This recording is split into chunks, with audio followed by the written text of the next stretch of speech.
We need to talk about what's happening in Cuba right now.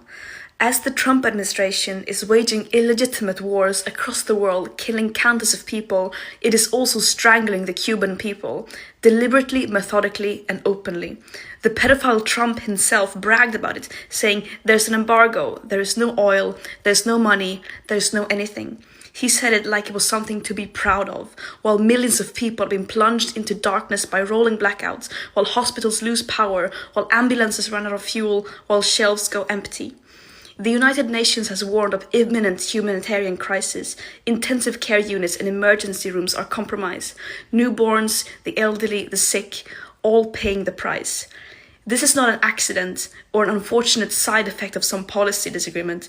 This is the intended outcome. Since 1962, the US embargo has been designed, in the words of the US State Department itself, to bring about hunger, desperation, and overthrow the government. Now the Trump administration is escalating it further, plotting what they themselves have called a takeover of the island. We cannot be silent about this. Cuba did not stay silent when the world needed it. For over 60 years, Cuba sent its doctors to all corners of the earth.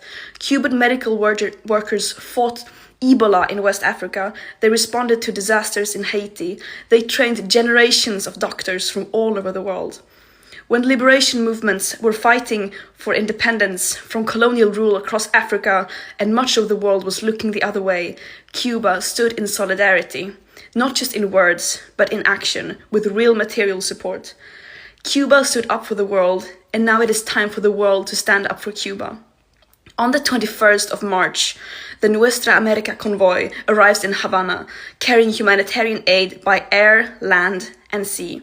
That day has been declared the International Day of Solidarity with Cuba, and I'm asking all of you, every friend of peace, every defender of the right of peoples to determine their own futures, to join.